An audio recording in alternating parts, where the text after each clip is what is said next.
Une petite surveillance côté LinkedIn que ça se projette bien. Alors, il y a marqué live, donc j'imagine que c'est commencé. On est live? Ouais. Eh oui, on est live. Bon, bah super. Bonjour à T'as pas tous. mis- Bonjour les achats. Bonjour Justine. Bonjour Bonjour. Julien. Bonjour à tous. Donc, notre invitée de ce jour, c'est Justine. Donc, Justine, vous la connaissez peut-être puisque elle a créé un certain buzz lors de sa participation au concours Miss France, puisque elle a évoqué euh, que le métier d'acheteur, ben, c'était un métier, ce qu'on a trouvé assez intéressant. Et puis, avant d'aller plus loin et de rebondir sur cette phrase qui a fait plus de 150 000 vues sur notre compte LinkedIn, Justine, est-ce que tu peux te présenter à toute la communauté et à celles et ceux qui ne te connaîtraient pas, voilà, et nous parler un peu plus de toi, de ton parcours? Bien sûr, bonjour à tous. Donc, je m'appelle Justine Dubois, j'ai 24 ans. Avant de parler du côté professionnel, j'ai eu pas mal d'expériences, comme par exemple vivre 2 mois à Hawaï pour un stage. J'ai fait le 4L Trophy. J'ai créé ma propre exposition contre le harcèlement de rue fait aux femmes. Puis, vous l'avez compris aussi, j'ai eu la chance de participer à Miss France cette année.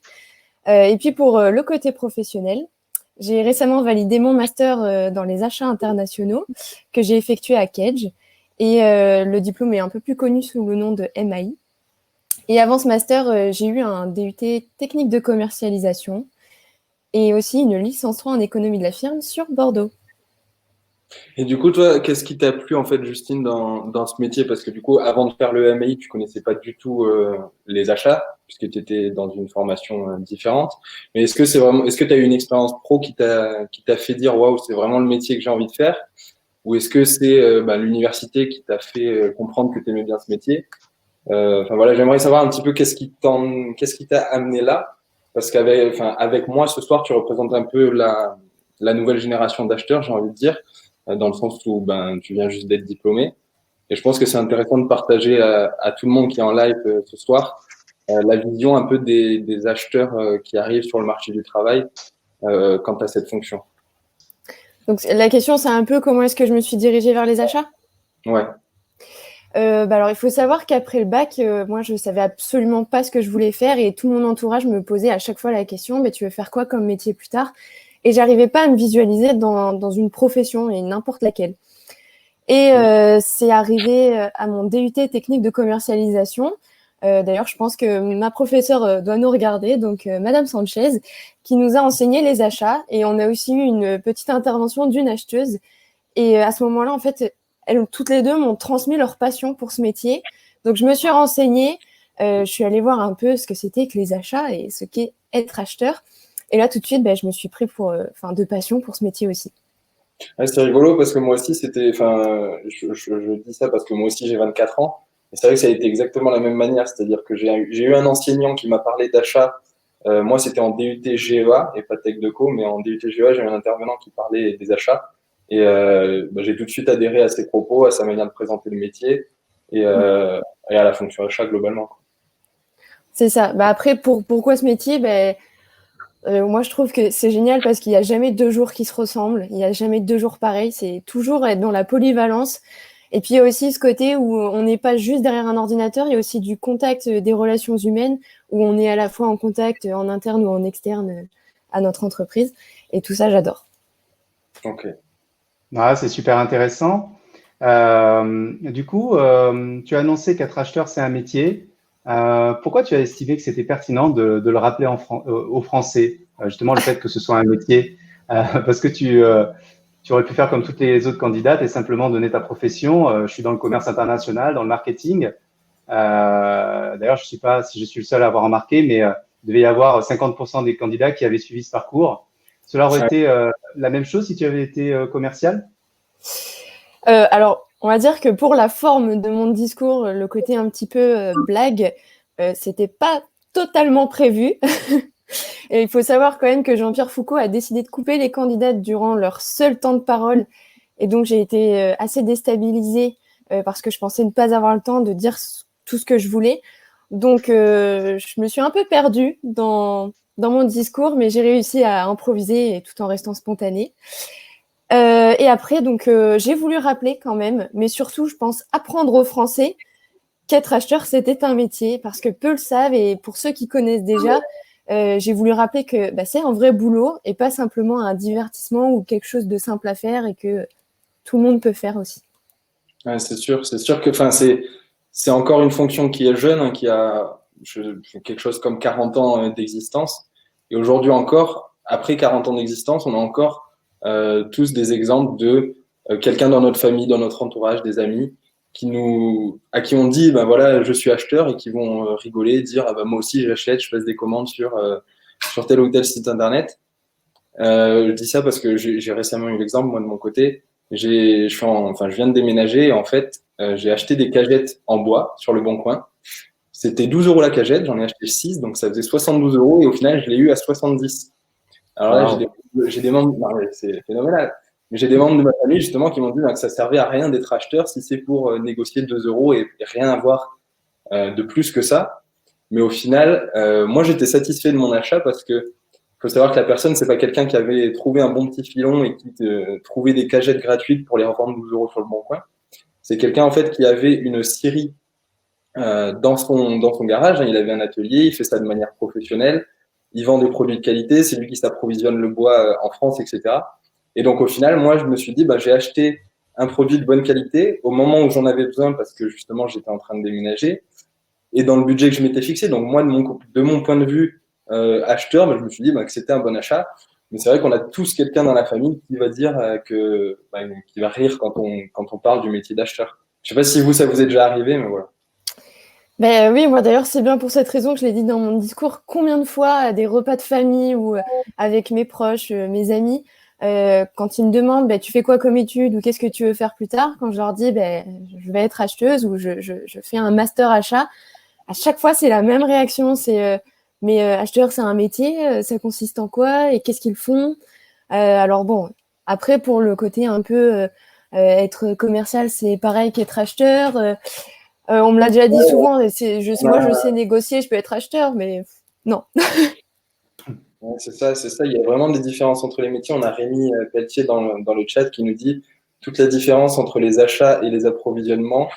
Et c'est vrai que c'est assez important d'en parler, quoi.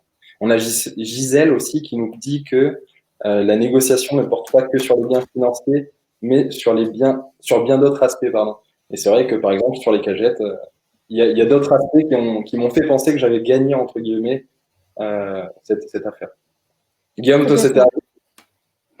Ouais, oui, ça m'est arrivé un grand nombre de fois et ça m'arrive encore. Je me souviens, il y a encore 2 ans, un repas de Noël où on était tous à table et puis ma maman quand même, hein, qui a suivi tout le parcours, qui m'a toujours soutenu, etc.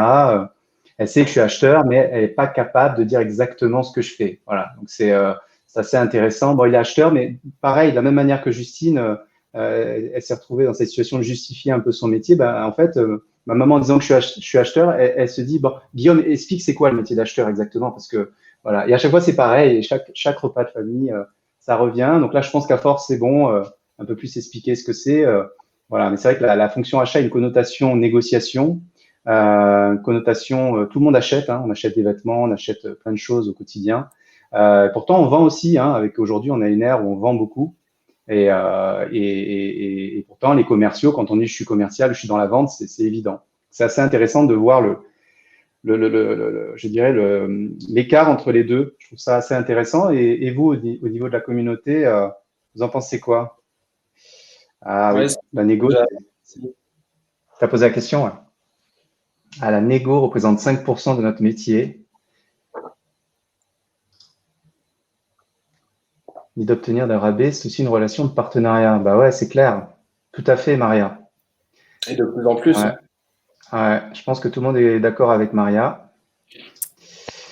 Ouais, c'est clair. Là, effectivement, il y a quand même, un vrai écart entre le métier d'acheteur et l'image que les gens peuvent en avoir. Et c'est pour ça aussi qu'on essaie de sensibiliser ça de notre côté, au sein de toutes les écoles. Donc, il y a un gros axe de progression en termes d'image pour les achats. Mon conseil, c'est faire le cours. Il y en a qui font de la pub.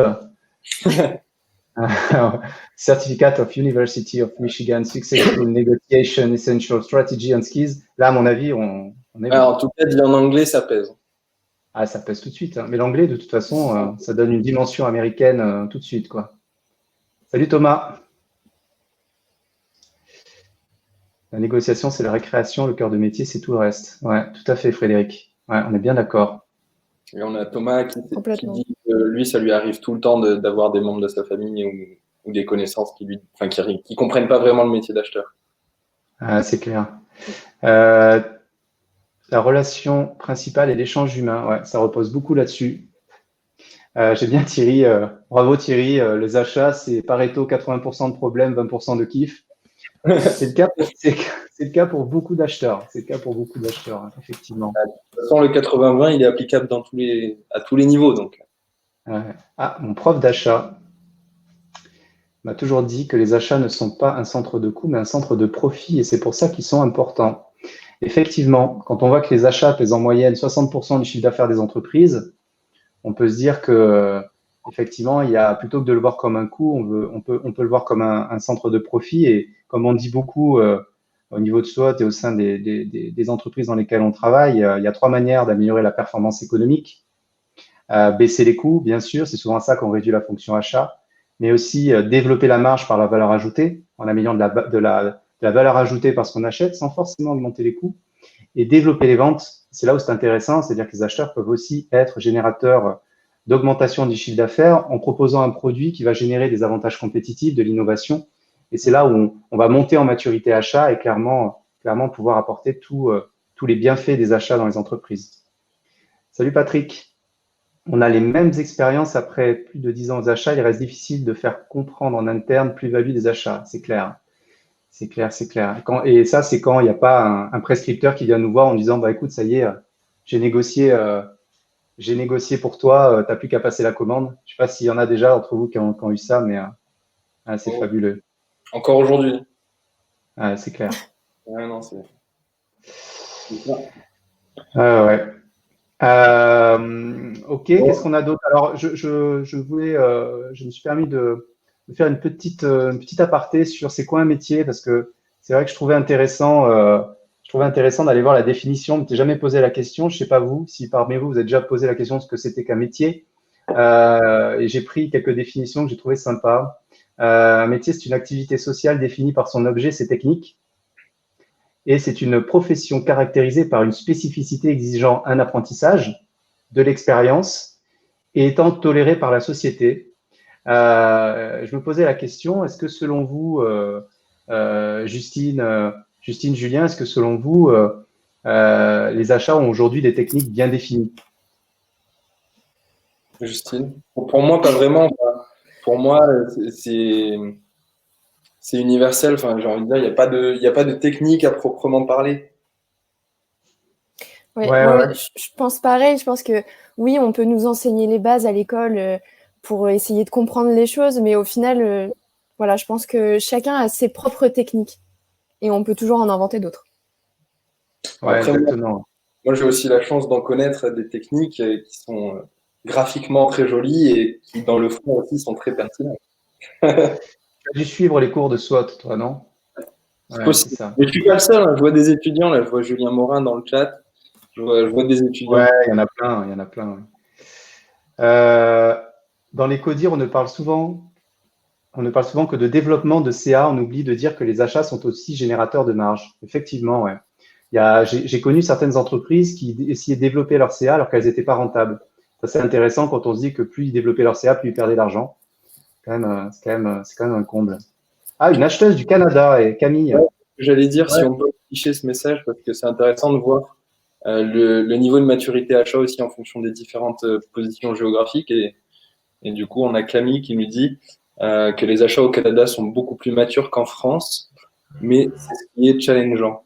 C'est pour moi la possibilité de mettre en place des achats responsables en phase avec notre époque. Bah, c'est génial parce qu'on va en parler justement de l'évolution des achats et de l'époque des achats dans laquelle on se trouve aujourd'hui. Donc, c'est hyper intéressant. Ouais, ouais, tout à fait. C'est intéressant, Camille, parce qu'on travaille un petit peu avec le Canada et on aurait plutôt un son de cloche différent, voire même que les achats sont moins développés qu'en France, moins matures. Est-ce que vous ne pensez pas que la maturité achat va être propre à l'entreprise d'une certaine manière? N'hésitez pas à répondre à ça dans les commentaires. C'est vrai qu'on a l'impression, même en France, on le voit, que d'une entreprise à l'autre, ça peut être extrêmement variable.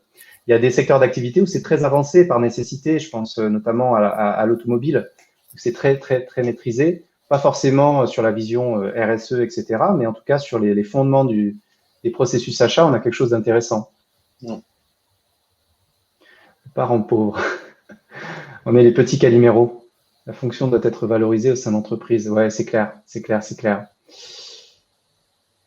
L'acheteur est l'alter ego du vendeur. Cost killer, donc néfaste pour la société. Nous sommes d'accord, Maxime.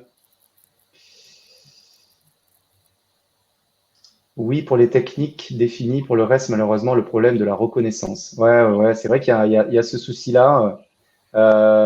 Corinne, tu penses qu'aujourd'hui, elles sont bien définies, les techniques, selon toi? L'automobile, c'est structuré, mais pas avancé. Ouais, Patrick, il connaît un petit peu l'automobile. La culture d'entreprise, ouais, c'est assez intéressant. Ce qu'on remarque souvent, c'est que surtout les entreprises très bas au niveau de maturité, qui sont constamment sous l'eau, etc., elles ont vraiment, je dirais, un souci de politique d'entreprise, de culture d'entreprise. C'est souvent ce qu'on voit. Parce que finalement, les achats, il y a beaucoup de bon sens. J'en parlais tout à l'heure avec une acheteuse qui n'a pas de formation et qui est directrice achat dans un grand groupe, qui est peut-être ici, et qui me disait, moi, j'ai pas de formation achat, mais beaucoup de bon sens, et aujourd'hui, j'arrive à m'en sortir, même s'il me manque certains éléments pour pouvoir avancer. Euh, on va, euh, on va s'intéresser maintenant à un métier qui évolue. Tu en penses quoi? Vous en pensez quoi, la jeune génération, là, sur ce Ouais, métier qui... moi, de ce que je vois, en tout cas dans le métier aujourd'hui, et de ce que j'ai appris, surtout au travers des différentes formations achats que j'ai pu faire, c'est qu'on est quand même passé dans plusieurs phases, on va dire, plusieurs grandes phases dans les achats. C'est une fonction, comme je disais en début de présentation, qui est commencé en gros, qui est née, pardon, à peu près dans les années 80. Et je dirais qu'il y a eu une période d'une vingtaine d'années où il y a eu, on l'a vu tout à l'heure, je sais plus qui en parlait, mais pas mal de cost killers. Et je pense qu'aujourd'hui, dans l'enseignement, on a tendance à pointer du doigt les cost killers. Mais à mon sens, en tout cas, les cost killers de cette période-là, ils ont été hyper importants pour la fonction d'achat qu'on connaît aujourd'hui.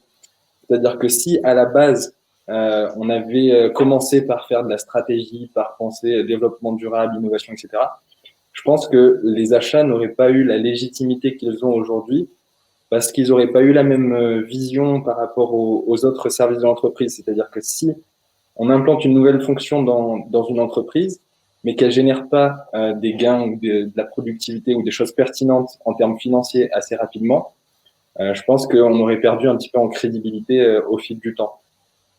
Après, on a eu une deuxième période, je dirais, qui a été un peu, enfin, où les acheteurs ont eu une vision un peu plus globale, plus stratégique, où justement ils ont cherché à développer toute la partie stratégique de la fonction achat et ils lui ont donné un petit peu les lettres de noblesse qu'on connaît aujourd'hui.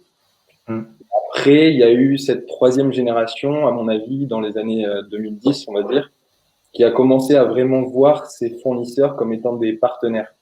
C'est-à-dire qu'au bout d'un moment, il y a des acheteurs qui se sont dit, bah voilà, si j'aide mon fournisseur à se développer, bah, ça va m'être bénéfique en quelque sorte aujourd'hui, demain ou dans quelques temps, et ça sera très bénéfique pour moi. Et du coup, on a commencé justement à nouer vraiment, on en parlait encore tout à l'heure, des partenariats avec les fournisseurs.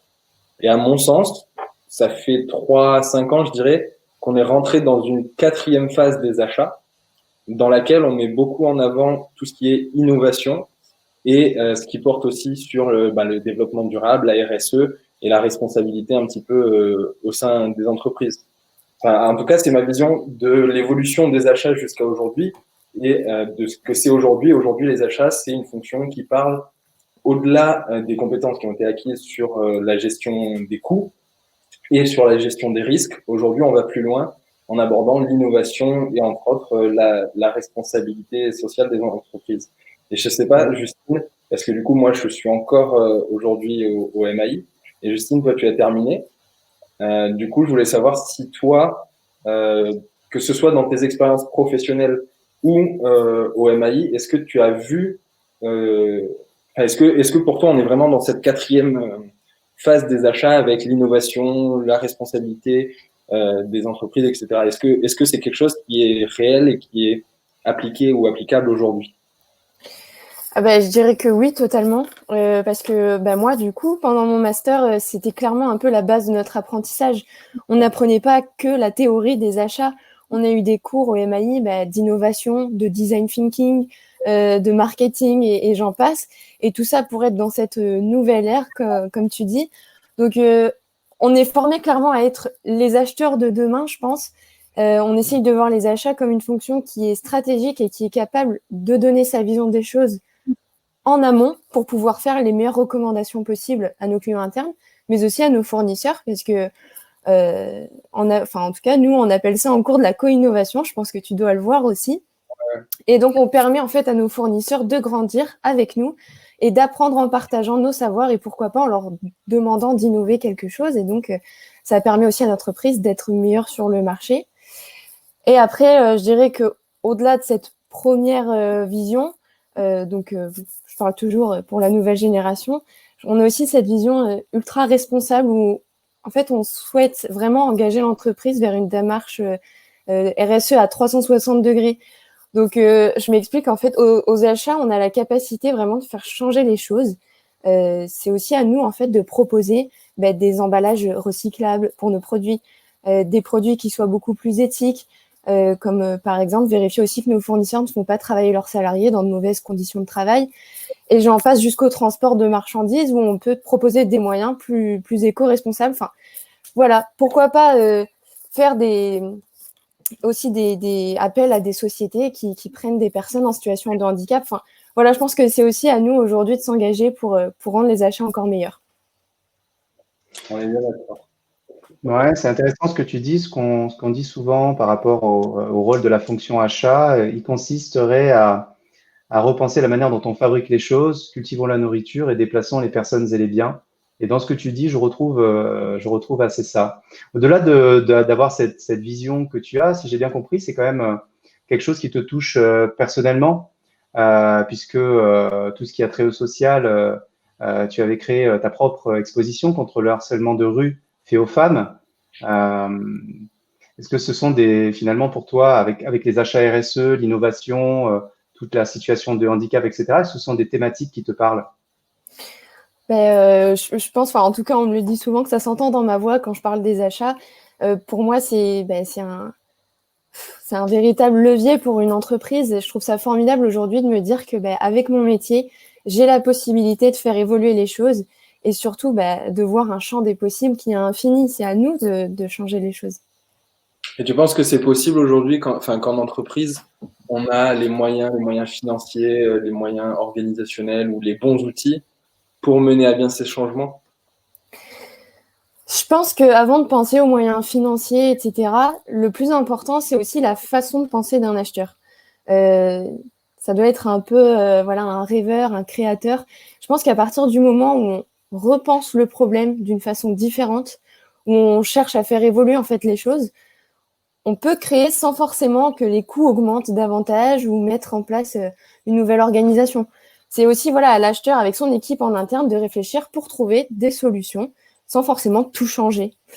Après, évidemment, je pense que l'entreprise doit mettre en place une véritable stratégie pour que ces changements opèrent. Mais parfois, ça peut être difficile, oui, de faire autrement, enfin, sans une nouvelle organisation, sans mettre les moyens financiers ou les outils qui vont avec. Mais bon, ça permet en finalité à l'entreprise de faire un gain non négligeable. Mais je reste quand même persuadée que de nombreuses choses sont possibles juste en faisant un effort de créativité. J'ai bien aimé, moi, l'acheteur, ça doit être un rêveur. Je trouve ça joli. Alors, je suis pas sûr que ça nous aide à améliorer notre réputation, mais, par contre, entièrement d'accord avec toi. En tout cas, il faut croire dans le marché. Quand on identifie des leviers avec des innovations, on n'est jamais sûr que ça va marcher. J'ai un exemple récent sur un projet qu'on mène depuis maintenant 2 ans sur les bouteilles en verre. On a fait de l'éco-conception pendant des années Et on a identifié en fait une technologie de fabrication du verre qui est utilisée dans d'autres secteurs d'activité, d'autres types d'emballage en verre, qui permet de faire un emballage en verre beaucoup plus léger. En fait, on a identifié que si on utilisait cette technologie, on réduirait le poids de nos bouteilles d'à peu près de 25%, en plus de l'éco-conception normale sur la technologie habituelle. On ne savait pas du tout si on allait y arriver. On a fait un emballage hyper marketé, super travaillé, avec tout un travail sur reconnecter le consommateur à l'entreprise, consécuter les circuits de distribution, etc. Et non pas qu'il faut toujours les consécuter, mais en tout cas de pouvoir faire un lien direct entre le consommateur et la marque, parce qu'on pense que c'est important. Et on a su que cette technologie, ça marcherait, on l'a su peut-être plus d'1 an après avoir lancé le projet. Parce qu'il a fallu des tests, etc. Et on était comme ça en attente, parce que ces 25%-là de poids de l'emballage, c'est à peu près, vous comptez à peu près 12% sur le prix. Et en fait, on a pu faire un emballage en verre hyper marketé, hyper travaillé, vraiment magnifique au niveau marketing, avec un prix équivalent à une bouteille standard qu'on retrouve partout dans les magasins. Et ça, c'est de la créativité dans le sens où on voit l'innovation, on se dit on va y arriver, on a la vision, etc., la vision du marché, etc., parce que la fonction achat est quand même aujourd'hui, ça rejoint la fonction achat d'aujourd'hui, orientée sur les attentes des clients et des consommateurs. Nous, on est tous orientés, comme tous les autres services de l'entreprise, sur ça. Effectivement, d'avoir cette vision-là, et puis un jour, ça arrive. Et ce que je peux vous dire avec l'expérience que j'ai, c'est que ça marche. Une fois qu'on a l'idée, on la développe, dans 80% des cas, ça finit par marcher. Et ben, c'est une grande joie. Et effectivement, sans créativité, on le voit pas venir, ça. On le voit pas venir. Ouais, c'est sûr. Je pense que c'est ce que vous dire Justine un petit peu tout à l'heure quand tu as parlé des acheteurs rêveurs. Mais c'est un peu ce que tu es, Guillaume, parce que du coup, tu t'es lancé quand même dans ce projet d'éco-conception des bouteilles en verre. Tu t'es lancé sans vraiment savoir si ça allait être rentable, si tu allais gagner derrière ce que tu espérais gagner. Et au final, bah, tu t'es lancé, tu as investi du temps, tu as investi beaucoup de choses en tout cas dans ce projet. Et au final, aujourd'hui, tu peux dire que ça va porter ses fruits, quoi. Ouais, exactement. C'est vrai que c'était juste pour rebondir là-dessus. Effectivement, à un moment donné, il y a un process qui se met en place et il faut avoir aussi le droit de se dire, ben, ça marchera peut-être pas. C'est sûr, quand on prend aucun risque, qu'on fait ce qui a déjà été fait et que on reproduit les choses et on active un minimum de leviers, hein, un appel d'offres, des contrats pluriannuels, on réduit. Dès qu'on rentre dans les leviers techniques, on innove. Mais c'est là qu'on va aller chercher plus de résultats. Et ça nécessite de la créativité, c'est certain. Je suis totalement en phase avec toi là-dessus. Créatif, peut-être un peu rêveur aussi sur le marché de demain et surtout dans la nouvelle génération où c'est un attendu de la part des clients et des consommateurs. En parlant de nouvelles manières de faire, on avait Thibaut Guiton qui nous demandait si on a un exemple concret de ce qu'est la digitalisation aux achats. Faut savoir que sur ça, on a fait justement un live la dernière fois et qu'il est disponible sur YouTube et sur la page entreprise. Donc, si vous voulez en savoir un peu plus sur la digitalisation aux achats, pourquoi pas pour le mettre en place dans votre structure, on a fait un live qui est disponible en rediffusion. Ouais, il est sur YouTube. Ouais. Ouais, je crois. Ouais. Bon, on a pas mal de think out of the box. Salut Pierre-Alain. C'est du Apple, tout ça. Ouais, il me semble, ouais. Il y a un copyright là-dessus, hein. Il n'y a pas de problème sans solution. Acheteur égale trouver des solutions. Ouais. C'est intéressant, les apporteurs de solutions. Ouais. J'ai quelqu'un que je connais bien qui s'appelle Guillaume Robichou, je sais pas s'il est là, qui travaille sur un club d'apporteurs de solutions sur la région. Je trouve ça assez intéressant. Romain, salut Romain.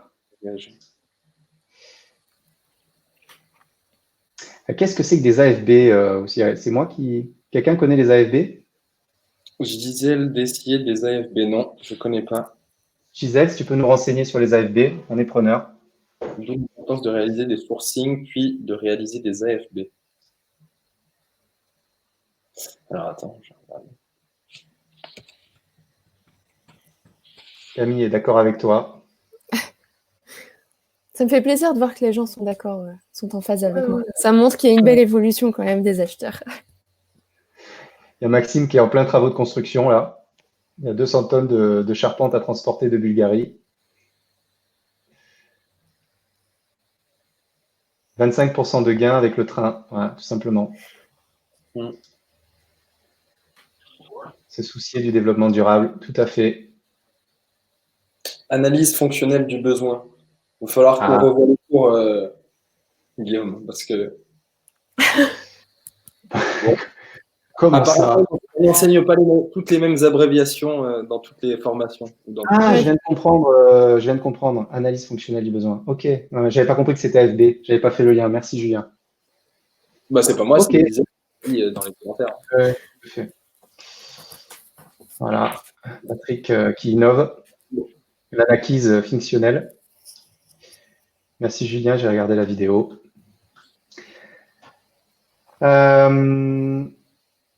Ok, pour terminer, Justine, on aimerait te poser quelques questions rapides, un petit peu à la manière de ce que fait Combini, en te proposant un choix de 2 réponses à donner selon tes préférences.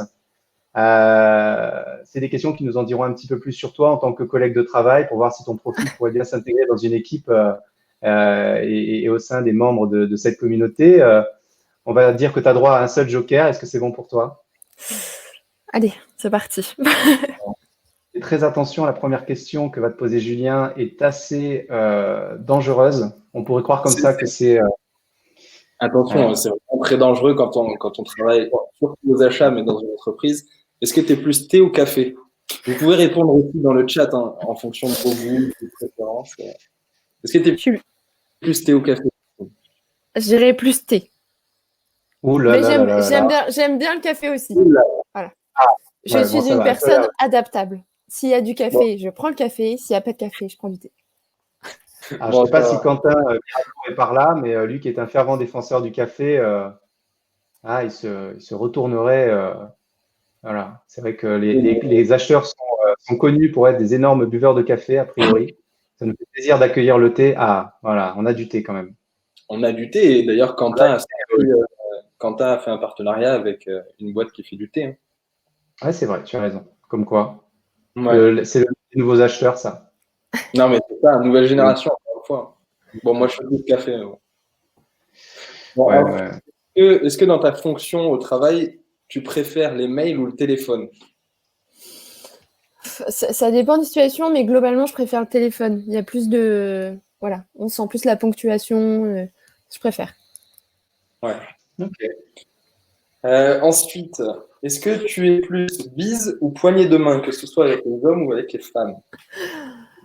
Pareil, ça dépend, mais en ce moment, c'est plus le coude. T'as bien raison.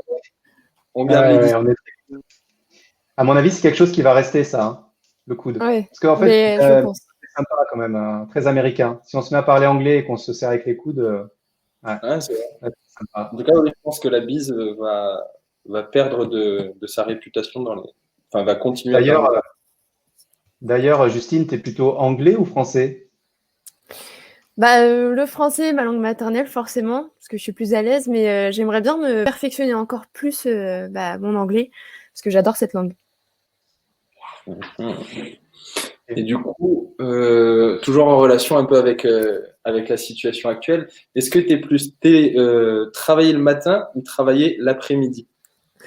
Le matin. Ouais. C'est quand même mieux d'avoir son après-midi de libre, non? Oui, mais on est souvent quand même sur la journée. Non, je suis plus efficace le matin.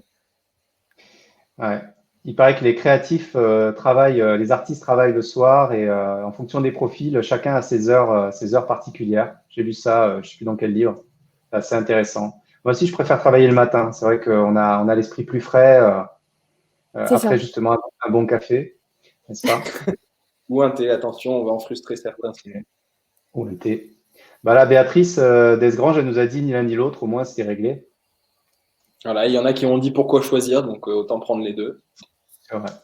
Alors, à la suite, ça va être compliqué, mais pourquoi pas? Ouais, c'est clair. Du coup, télétravail ou bureau?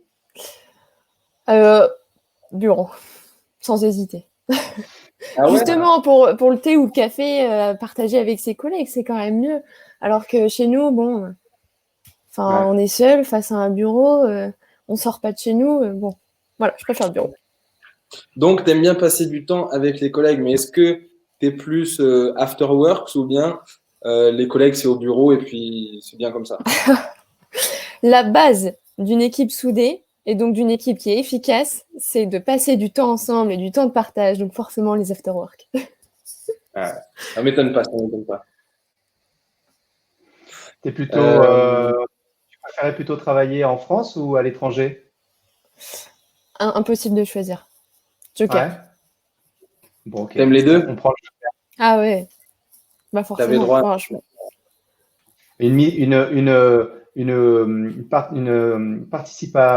participante pardon, au concours Miss France qui voudrait partir à l'international, ça serait quand même. Voilà, il Ah, faut c'est pas représenter la France. Tu représentes la France. Tu représentes, Exactement. et pas n'importe quelle France. Oui, mais le La souci, c'est que France c'est du pas moi général de qui ai Gaulle. été élue Miss France, donc forcément, même si je pars à l'étranger, je représenterai pas la France, quoi. Je C'est vrai, représente ma c'est vrai. région. Mais un peu quand même.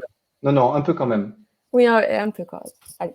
T'es la Miss France des achats, on peut le C'est dire. ça. Ah, Non, mais ça a été voté, hein. Il y a pas mal de gens qui ont commenté ça sous le post sur LinkedIn.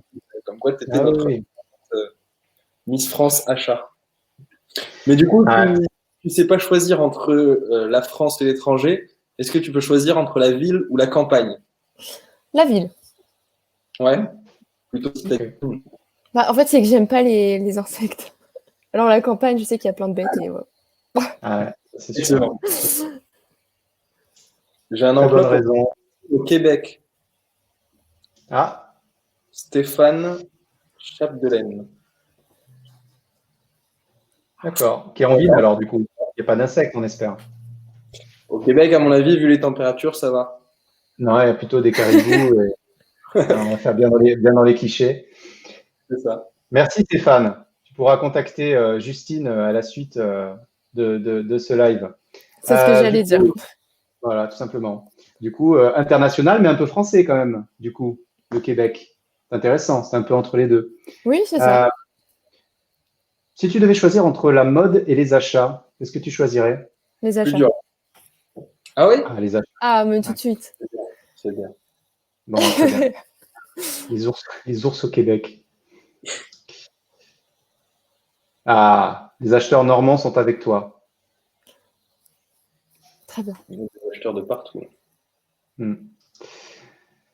Bon, et ben moi, j'ai Super. quelques questions pour vous aussi quand même, parce que là, vous m'en avez posé, mais je vais Ah, faire la mince. même chose. Ah, Ah, Fais-toi plaisir.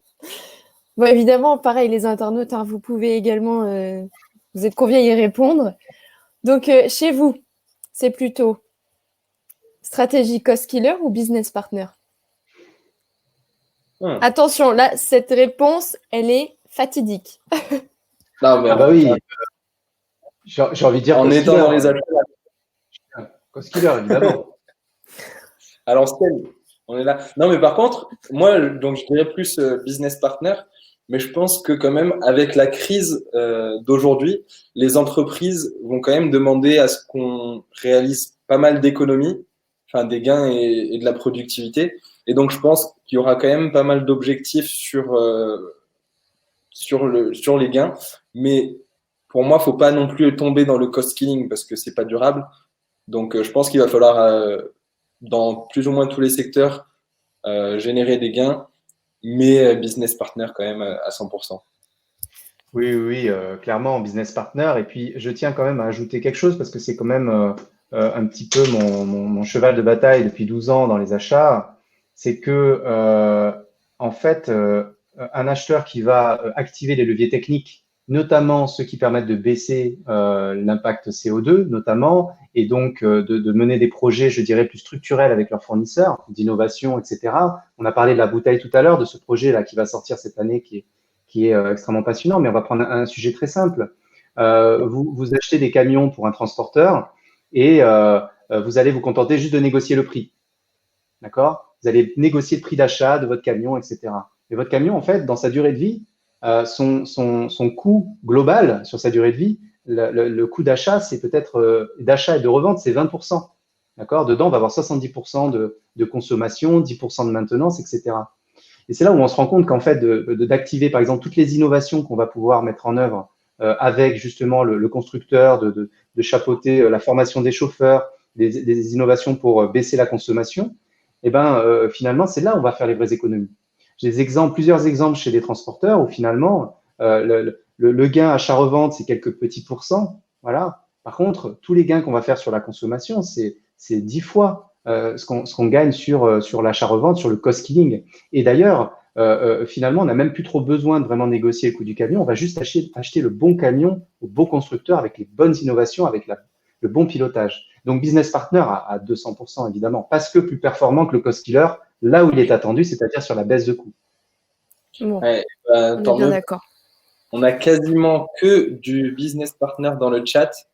On a quelques personnes qui disent les deux, parce que, comme le dit Béatrice Cross, c'est fonction des objectifs. C'est-à-dire que si demain, l'entreprise a des objectifs différents, ben, on peut changer et passer de l'un à l'autre.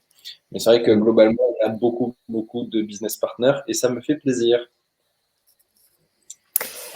Allez, deuxième question. Plutôt réunion classique ou team building? Moi, de mon côté, team building, j'adore. Mais en entreprise, aujourd'hui, je suis encore beaucoup sur des réunions classiques. Mais ça, c'est parce que j'aime bien c'est-à-dire que j'aime bien quand une réunion, elle commence avec l'objet de la réunion, la trame à suivre et qu'elle se termine avec une ou plusieurs conclusions et des actions qui suivent. Donc, j'aime bien quand c'est vraiment structuré. Donc, voilà, moi, je dirais plus réunion classique. Ok. Ouais, c'est intéressant ce que tu dis. Ça dépend du team building, de ce qu'on met dans le team building. Ce qui est sûr, c'est que quand il y a une seule personne qui parle, qui prend toutes les décisions et que personne n'est consulté, ben, ça va marcher un temps et derrière, on va arriver sur des situations où on va avoir de la démotivation, du manque d'implication et finalement de moins bons résultats issus de ces réunions et tout simplement pour l'entreprise. Et en même temps, si on demandait à tout le monde son avis, à un moment donné, on aurait des difficultés à trouver un consensus. Et c'est pour ça qu'aussi, parfois, il faut qu'il y ait une décision qui soit prise la plus collégiale possible. Déjà, je pense que ce qui est intéressant, c'est au moins d'écouter tout le monde, d'essayer de structurer quelque chose ensemble et à la fin, qu'on ait quand même je dirais, un décideur qui pose une décision et qui s'y tient. Et ça, c'est extrêmement important parce qu'il n'y a rien de pire que je décide A tel jour et puis 2 jours après, bah, finalement, j'ai changé d'avis et puis on passe sur autre chose. Là, ça peut vite devenir compliqué. Ouais. C'est vrai, je suis plutôt d'accord que c'est bien de mixer un peu les deux. Mais je pense que j'ai peut-être un penchant aussi pour les team building, parce que c'est souvent on fait des choses qui sont un peu plus amusantes et qui font vraiment développer la créativité. Donc bon, en vrai, je préfère le mix. Maintenant, télétravail ou bureau? Vous m'avez posé la question. Ouais, c'est vrai. Et puis, en tout cas, il faut se poser la question, je pense, aujourd'hui, parce qu'on arrive en 2021. Donc, au bout d'un moment, on sera déconfiné et toute cette période pandémique sera terminée. On espère que ce sera bientôt. Mais les entreprises vont se poser la question, en tout cas, est-ce qu'on garde ou non le télétravail? Moi, aujourd'hui, du coup, en alternance chez Safran, j'ai pas du tout droit au télétravail. Mais par contre, avec SWOT, je suis 100% en télétravail et ça me plaît beaucoup. Donc j'aime bien le télétravail. Ouais, bah, vous m'entendez bien là? Oui. Là, on t'entend. Ouais, c'est bon. Il y a eu un petit bug de connexion de mon côté. Je pense qu'en fait, un juste équilibre des deux est super. Il y a plusieurs aspects qui rentrent en ligne de compte, hein. Notre impact, bien sûr, environnemental, le temps aussi qu'on passe dans les transports en commun, le confort de pouvoir travailler un peu chez soi. S'il fallait en choisir qu'un, c'est pas évident, de choisir. Je pourrais pas choisir moi sur les deux. Par contre, la solution que j'affectionne particulièrement, c'est un peu des deux, voire 50-50. Parfois peut-être 3 jours, plus aussi au juste besoin de se voir. Je pense que c'est intéressant aussi de laisser les équipes assez libres là-dessus et de faire confiance et de surveiller bien sûr un peu. Mais dans l'idée, les gens, ils ont une mission à faire.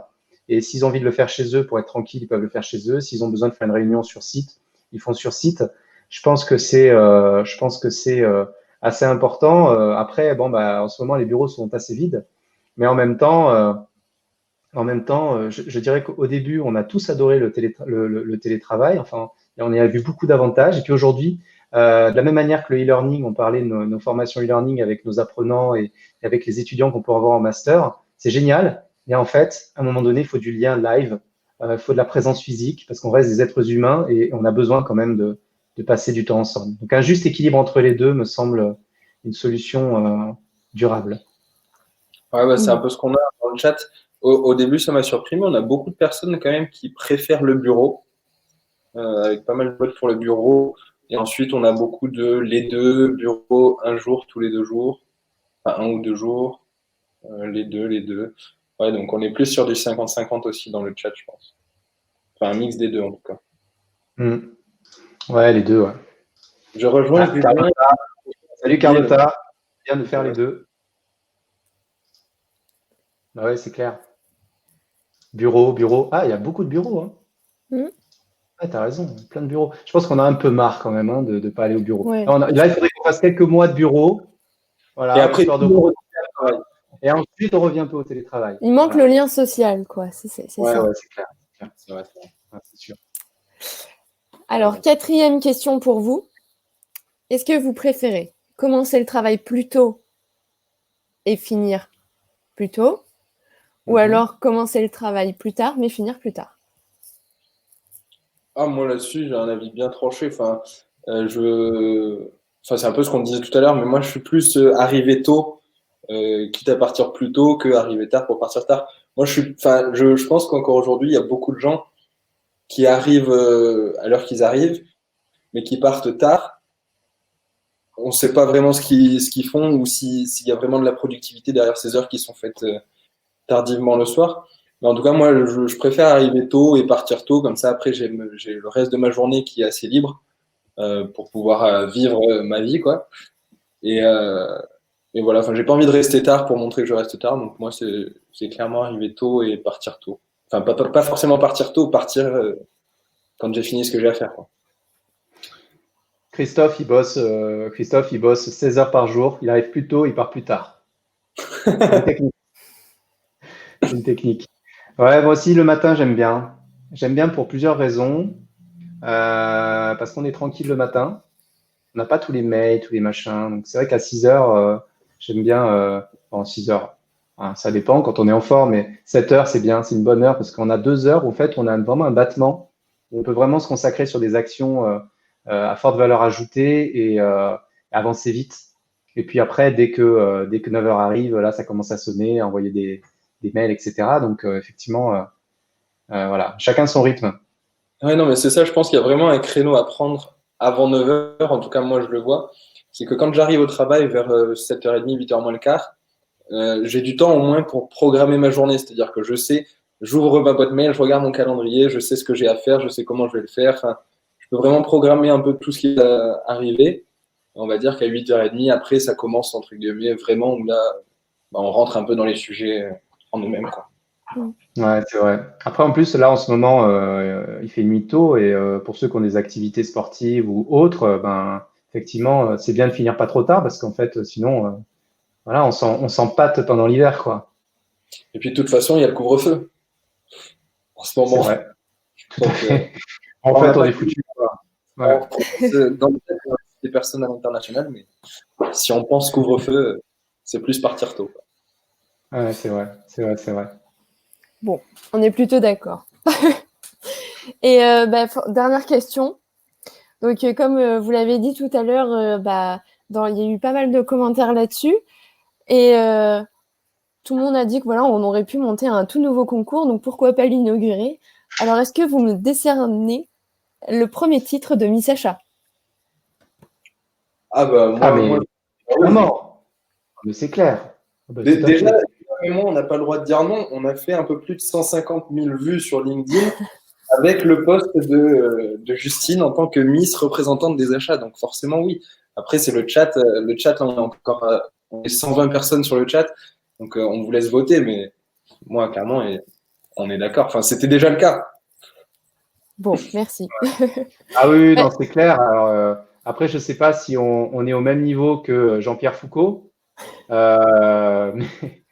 Mais en tout cas, on te donne ce titre haut la main. C'est vrai que, et on te remercie. Je pense que toute la fonction achat te remercie parce que j'étais, par exemple, tout à l'heure en discussion avec une acheteuse, la même acheteuse qui est dans une grande boîte là, qui justement acheteuse sans formation et qui avait besoin d'outils, etc.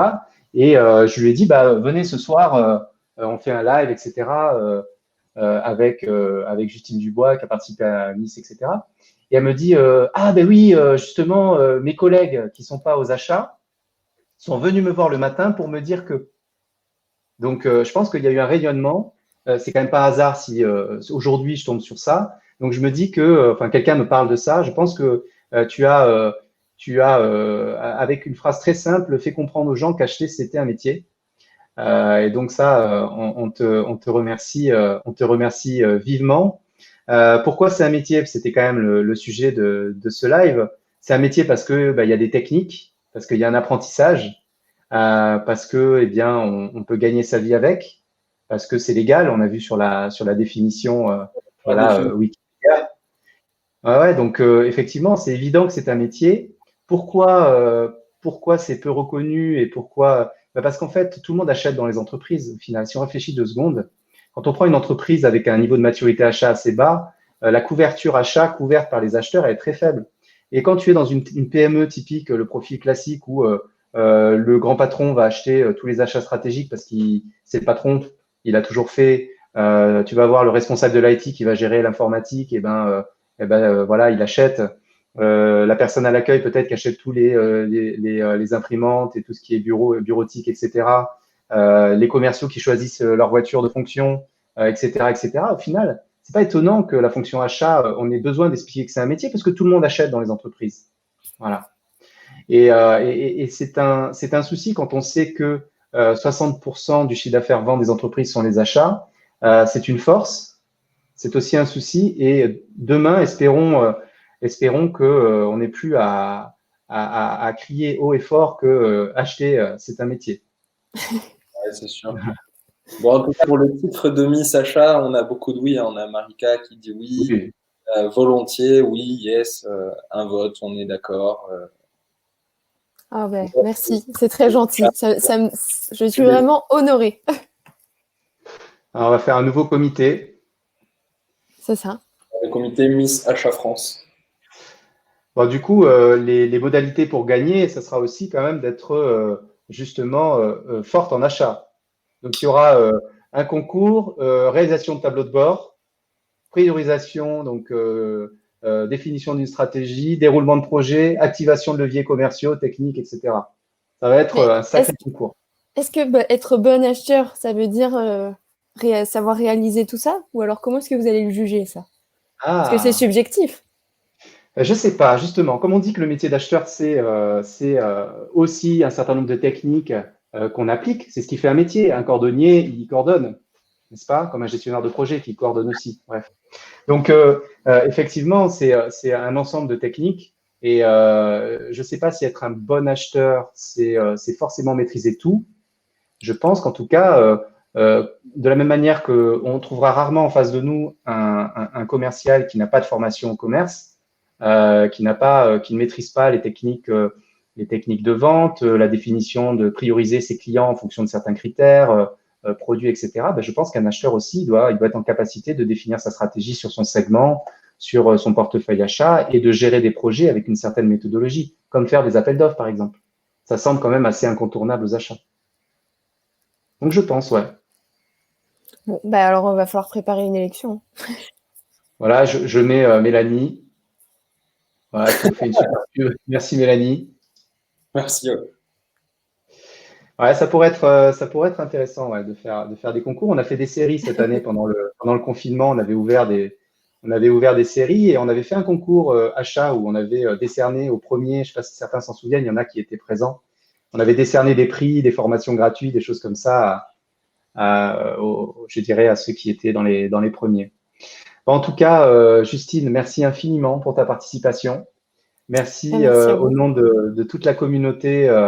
Voilà pour avoir fait connaître la fonction achat, sensibiliser sur le fait que ce soit un vrai métier. Et pour ça, merci. On n'aurait pas pu avoir de plus belle voix que la tienne pour faire ça. Donc, merci infiniment. Merci à vous de m'avoir proposé ce live. En tout cas, c'était un plaisir de pouvoir représenter les acheteurs de façon générale. À ce concours Miss France qui de base n'est pas dédié aux achats, mais tant mieux si j'ai pu le mettre en lumière et si ça peut faire encore plus évoluer la reconnaissance en entreprise au niveau des achats. tant mieux. Et puis, écoutez, encore merci à vous. Moi, je vous remercie aussi tous les deux. Je remercie tout le monde dans le chat qui a participé, qui a vraiment été réactif sur les réponses aux questions et qui a rendu le live beaucoup plus interactif. On a un LinkedIn user qui nous dit à quand la prochaine conférence. On ne sait pas encore, on verra. Ça se fait au fil du temps. Là, ça s'est fait du fait de l'actualité que Justine est passée sur TF1. Donc on essaie de le faire en fonction de l'actualité, ou sinon quand on trouvera des thématiques pertinentes pour les partager avec vous, on vous tiendra au courant. De toute façon, je pense qu'aujourd'hui on est assez visible sur les réseaux et que quand on fait un événement comme ça, vous êtes au courant, donc on vous tiendra au courant. Ouais, merci pour votre participation. Vous avez été nombreux aujourd'hui. Et effectivement, n'hésitez pas à nous remonter les sujets que vous souhaiteriez traiter, hein. De toute façon, c'est aussi le rôle de, je dirais, la mission que nous nous sommes confiés, c'est d'être une des voix des achats et des achats RSE pour être plus précis. Donc, remontez toutes les problématiques que vous avez, les sujets que vous aimeriez traiter, et puis on fera plein de lives comme ça pour échanger, voilà, avec vous tous. Merci à tous. Je vais du coup clôturer la connexion. N'hésitez pas à continuer les commentaires parce qu'on on va tous les lire et on va vous répondre. Merci beaucoup. À très bientôt. Bonne soirée Justine et bonne soirée Julien. Bonne soirée, merci.